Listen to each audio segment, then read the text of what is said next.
บ่งไม้ติโทอันเพิ่นแกะกล้องกี่นึงนี่ทุกคนนี่เบิ่งดูหั่นจับบ่นุ่มบ่เคยจับแบ่งไม้ขอจับไป มันแม่นอยู่ว่านี่หั่นมันแม่นของจริงอยู่ว่าคือไม่เคยเห็นแน่นี่ เอาก็บ่เคยเห็นหักไว้แบ่งไม้เป็นอันนั้นพลาสติก โอพลาสติกเราเลยเคยเห็นแต่แบบเจเนาะ แม่น นี่เคยเห็นเด้อแบบนี้เด้อพี่น้องนี่เห็นอยู่บ่ หัก ใบร้อยฟ้าเริ่มมาบเลย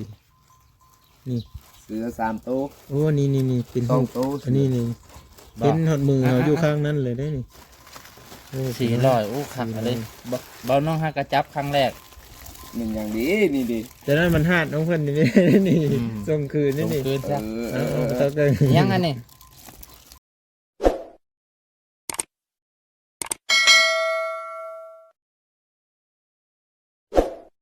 ถุงบ่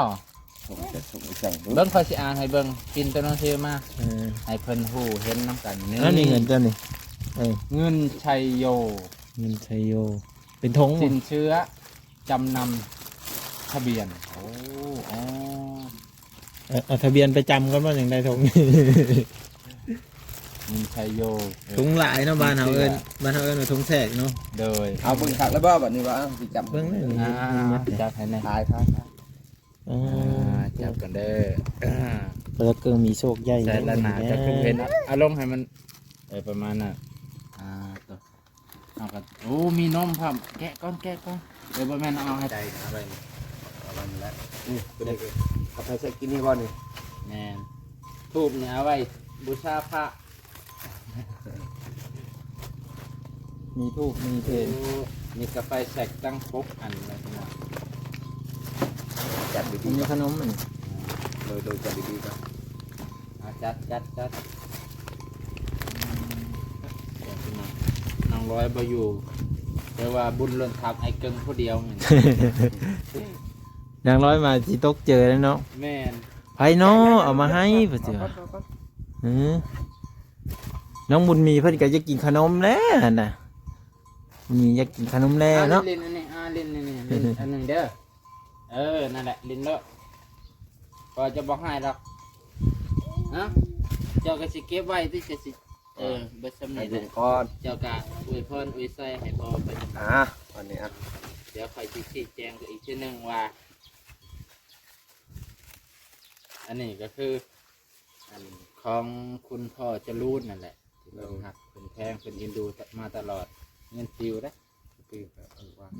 เพราะว่าเพิ่นส่งมาตั้งแต่วันที่อย่างวะ16 โอ้ 26 26 เดือนก่อน 31 1 2 3 4แม่นประมาณนี้แหละ7 มื้อเรียกจากวันที่หยังแต่ว่าเจอได้ว่าเพิ่นส่งมา7 มื้อมาฮอดลาว โอ้7 มื้อมาฮอดลาวเพิ่น 8 มื้ เนาะ อมาฮอดเพื่อนไอ้เกิง โอ้มื้อที่8 มื้อที่8ดนลิติกี้บ่ได้ดนแต่รู้สึกทุกมื้อนี่รู้สึกว่าดน อ๋อ แต่ว่าอ้ายเพิ่นก็สิมาบอกเลยว่าอ้ายเพิ่นก็บอกว่าเครื่องมันก็มาทุก7 วัน โอ้ถูก7 วันแสดงว่าเครื่องมาแต่ไทยนี่ต้องพามาครับพี่นี่7 มื้อเนาะ แม่น โอ้ คืออย่างเขาสต็อกไว้อยู่มุกดาหาร โอ้ เล่มนี้นะแบบว่า แต่ว่าของที่เพิ่นส่งมาจากที่อยู่ของพอเพิ่นหาแค่มือเดียว โอ้ ฮอดมุกดาหารมือเดียวแล้วเพิ่นก็ลงสต็อกไว้ยันอยากให้มันเครื่องลาย โอ้เครื่องร้ายจังข้ามมา แม่น อ๋อ คันค้ามอยู่อำเภอเฮาอยู่เมืองเฮาก็ว่า7 มื้อมันฮอดคือกัน อืม หลายหม่องก็ว่า7 มื้อ เทื่อหน้าว่าสิถามบริษัทอื่นอีกว่าของที่มันมาจากไทยนี่จักมื้อซึ่งจะสต็อกเครื่องไว้จักวันจังเอาขามมานะ อ๋อ ยันเขาว่าให้เครื่องมันหลายแล้วเขาจังส่งออกเขาก็ยันเสียเที่ยวอะเนาะ เนี่ยนะเครื่องมันน้อยครับเครื่องครับบ่ได้ เครื่องมันน้อยเขาก็บ่ได้กำไร อืม การขนส่งนี่แหละเขาก็เข้าใจอยู่การค้าการขายการเฮ็ดธุรกิจเพิ่นก็เอากำไรเราคือสิบ่ได้เอาทุนหรอกเนาะ เพิ่นก็เลยซ่านี่นะ อ๋อ แต่พอเพิ่นก็ย้ำตลอดว่าลองเช็คให้เด้อว่าหาใส่แล้ว อืม พอเฒ่าเพิ่นว่าพอเฒ่าบ่ แม่นพอจะรู้เลย พอเจริญพอเฒ่าและลูกสาวเพิ่นก็ไปเมืองชน โอ้เนาะ ทางลานเพิ่นนั่นแหละไป โอ้ ไปหยิบสินอยู่มุชนพูด แรงมาอยากอันนี้นะ เราเอา ย่างออกมาเนี่ยให้มันถึกแดดเบิดโอเคมันจังมันกินนะ ให้อยู่ดีมีแห้งความเจ็บอย่าได้ความไข่อย่ามีนอนรับได้เงินหมื่นนอนตื่นได้เงินแสนแบนให้เกมนี้โถอย่าไปมานพานให้เดียอายุมันควันเงินเด้อพอจะโลนเด้อให้อยู่ดีมีแห้งเด้อมันยืนเบาบางก็ให้อยู่ดีมีแห้งกับเบานงกับความเจ็บอย่าให้ได้ความไข่อย่าให้มีนอนรับให้ได้เงินหมื่นนอนตื่นได้เงินแสนแบนให้เกมนี้โถอย่าไปมานพานให้เดียอายุมันควันเงินเด้อเบานงกับเบาบางเด้อมันควันเงินเด้อ ผมมาหนาให้ได้จับแบงค์ร้อย ให้ได้จำแบงค์ร้อยไหมไหม แบงค์ร้อยใหม่ๆจากธนาคารเลย เอาสิบอกเบานง ฮะ เข่าหันมัดเลยเด้อ โอ้ ขอจะโลนเอ้ยเข่าหันมัดแล้วลูกสาวจะว่ามัดแล้ว เบิดแล้ว โดย ที่ว่าซื้อเมื่อกี้ได้ใช่ ซื้อเมื่อกี้นี่ยังบ่ทันซี โอ้ก็เลยสิมีตัวนั้นละกิน โดย โอ้แสดงว่าซื้อแล้ว โดย ก็เลยว่าเงินที่เพิ่นฝากมาให้เนี่ย ซื้อเขา แล้ว โดย อยากบอกแค่ว่าเงินที่เพิ่นให้มาเนี่ยเอาไปซื้อเขา โดย เนาะก็เลยบ่ได้ซื้อเครื่องใส่เครื่องซอยบ่ได้ซื้อเนื้ออยู่แนวกิน โดย หลายคนก็ไม่แต่บอก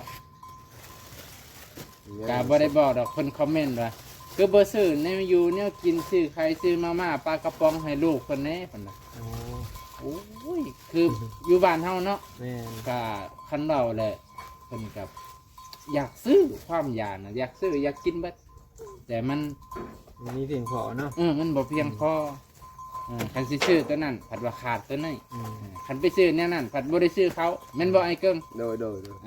แล้วที่มันจำเป็นก็คือข้าว แม่น กับยุกยาให้ลูกน้อย แม่นนี่แหละเพิ่นพี่น้องก็อยากชี้แจงเนี่ยเว้าสู่ฟังนะบ่แม่นชี้แจงเว้าสู่ฟังว่า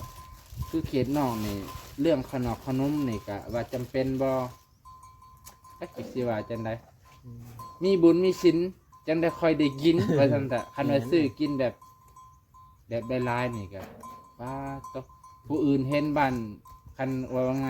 คนในบ้านเฮามาเห็นก็ป้าตกคือสิภูมิเพื่อเขาสิว่าจังซี่เนาะ แม่แหละ เพราะว่ามันจะได้แล้วเงินมันหายาก เออ นะ หายากเลย ก็เลยเพิ่นก็บ่ค่อยได้ซื้อไปพี่น้องเขาสิว่าเรื่องนมเล็ดตะซอยเล็ดตะซอยบ่นมอหยังนี่ก็เพิ่นแห้งไกล แห้งไกลเลยอย่าว่าถึงว่าสิได้ซื้อกิน คือเบาน้องไปเมืองแต่ละเทื่อก็ฮอดสิบ่ได้กินแนวแซ่บๆนะต้องอดมื้อกินมื้อคือกัน แม่ บางคนก็ว่า โอ้ยเบาน้องไปหาไอ้เกิงน้องลอยตลอดคือสิได้ติปจากพอจะรูน อืม เพิ่นก็คิดหน้าต่างๆต่างๆหน้ากะกับบ่ติเพิ่นที่เพิ่นคิดเพราะว่าเพิ่นบ่ได้ฮู้ก็เพิ่นให้เท่าละ200กีบคืออันเนี้ยเพิ่นก็ให้ในชุดเดียวเลยบางคนมีแต่ว่าที่เบาน้องไปหาคู่มือแสดงว่าได้ติปหลาย อืม ก็เลยว่ามาว่าสุฟังว่าคันคิดจังซั่นก็ถือว่าคิดผิดแล้วเนาะเบาน้องบ่ได้หลาย อืม ได้200ตั้งแต่ดนแล้วเพิ่นก็ให้เอาก็ให้ค่าน้ำมกน้ำมันเบาน้องก็ซื้อเป็นกระตุกแกลลอนไว้เลยแค่นั้นเพราะว่าเครื่องนี่เพิ่นก็มีติดจ่ายค่าเครื่องค่าขนส่งเท่านั้นเด้เพิ่นจ่ายเพิ่นรับผิดชอบเบิด อ๋ออ๋อ ขนส่งจากมุกดาหารแล้วก็จากสวรรณเขตหาข่อยเพิ่นก็จ่ายให้ อ๋อ เฮาก็มีแต่อำนวยความสะดวกให้เพิ่น อืม แล้วก็มาเป็นสะพานบุญให้เพิ่นสิว่าเฮาได้หลายได้น้อยกันแล้วแต่เพิ่นว่าเนาะ โดยแม่นนะ เฮาบริสุทธิ์ใจกะ อันนี้ก็เฮาก็บริสุทธิ์ใจส่งให้เพิ่นน่ะนะ โดย ทุกคนเนาะ กะเพิ่นเมื่อวานแล้วมันหามความคิดกันบ่ได้อยู่แล้ว อืม นะนี่แหละพี่น้องก็สิเว้าสู่ฟังว่า การอยู่การกินแถวเขตนอกบางเถื่อมันยากสิได้กินแนวแซ่บๆขนมข้าวต้มของหวานของขาวเนาะชื่อดินชื่อหัว อืม อ่า คือมีเอาไว้ใส่เนี่ยจำเป็นแน่ แม่ ว่าได้ นแบบลูกใครลูกเจ็บก็สิยากเพิ่งพาผู้อื่นก็ยากไปขนาดเพิ่นก็เลยคือว่าอะไรเงินเห็นบ่1,000ซื้อข้าว50โล แม่น เบิดซ้ำเห็นบ่ เมิดแหละได้แต่เข้า ได้แต่ข้าวแล้ววันนี้บ่ฮู้ว่ามันสิได้อยู่ดนจักเดือน แม่น 50โลนี่จักเดือนไอ้เกิง เดือนหนึง เดือนหนึ่ง สองคนกิน โอ้ บ่สองแล้ว สา บุ ม ญบุญเพ่งบุญมีบุญมีก็มีปันเลยเนาะบุญเพ่ง ข้าวกล้องอันน่ะบุญมีนี่กินข้าวกล้อง โอ้ เด็กพี่น้องเห็นบ่นี่แหละเหตุผลของการที่เพิ่นบ่ค่อยได้ชื่อแนวแซ่บๆให้ลูก เพิ่นให้ไต้ถูกไต้เทียนบ่นี่ จะไรยุ่งนั่นแหละจะหาไรยุ่ง เออ นะไปพี่น้องนะวันนี้ก็สิมาเว่าสู่ฟังจนทางจนมีดอกเนาะเพิ่นดีใจได้เพิ่นได้แบบนี้เนาะ แม่ดีใจนะ แบบวันนี้นี่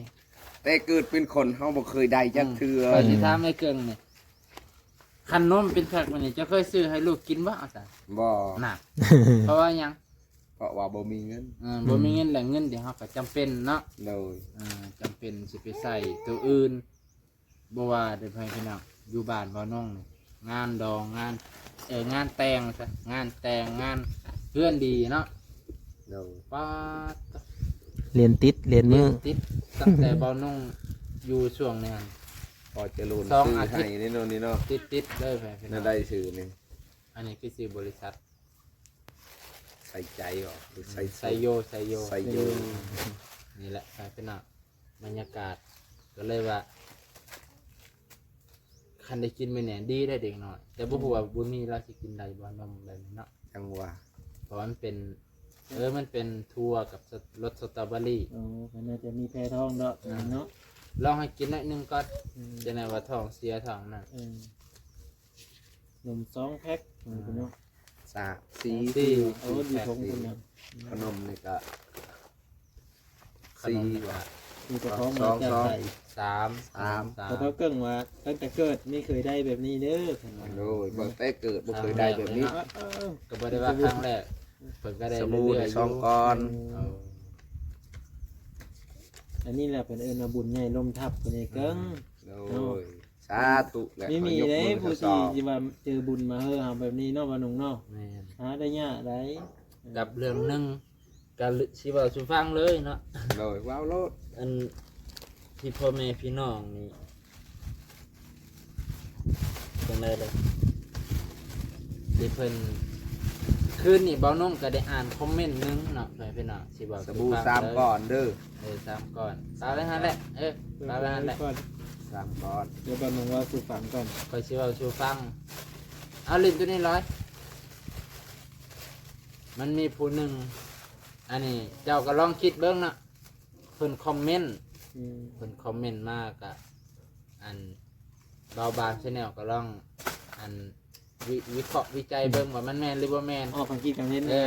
ในเกิงก็ลองวิเคราะห์วิจารณ์หรือออกความคิดเห็นด้วยว่ามันถูกหรือผิดก็สิเว้าสู่ฟังคือนี่ก็อ่าน4-5รอบมันสิมีผู้หนึ่งคอมเมนต์ดีว่าดีที่สุดที่เพิ่นคอมเมนต์มาตามที่ข้อยอ่านมาเพิ่นว่าจังซี่ที่เพิ่นบอกที่เพิ่นแนะนำที่เพิ่นที่สิว่าสั่งสอนกับบ่แม่นเนาะเพราะว่าใหญ่แล้ว มีแต่ว่าแนะนำ เพิ่นแนะน ที่เพิ่นแนะนำที่เพิ่นอันนี้ย้อนหยังไอ้เกิงอ่ะสิถามอยู่ก่อนย้อนหยังที่เพิ่นจะเพิ่นคือมักแนะนำที่บ่าวลาวเอ้ยไล่เพิ่นแนะนำมานี่ ย้อนว่าให้เฮานี่ดี เอา มาให้เฮาซัว เอา ให้เฮาเฮ็ดคนดีบริสุทธิ์ เป็นคนดี แม่น อ่า แนะนำ ต้องท่านเด้อไปเป็นน่ะ โดยว่าให้ผิดพลาดทำผิดพลาดแล้วมันยาก อืม เพิ่นคอมเมนต์ ที่เพิ่นคอมเมนต์มาขึ้นนี่เพิ่นว่าคนที่คอมเมนต์มานี่บางเพิ่นก็เป็นคนที่อาจจะซื้อที่ดินที่ดอนให้ไอ้เกิงมานํที่ซอยเรือเพิ่นนํนะซอยซื้อดินซื้อเฮือน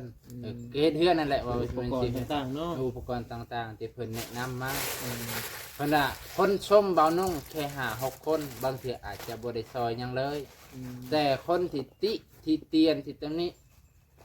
เพิ่นอาจจะซอยเจ้าหลายจะฟังก่อนจะเฝ้าจับ เออ เออ ที่ค่อยเว่านี่เพิ่นว่าคนที่ติหลายกว่าคนที่ชม คนที่ชมอาจจะบ่ได้ซอยเจ้าหลายเพิ่นว่าจังซี่ โดย คนที่ติคนที่บอกคนที่เตือนเจ้า เขาอาจซอยซื้อดินซื้อดอนซื้อไม้ซื้ออันนี่เฮ็ดเดียวในเจ้า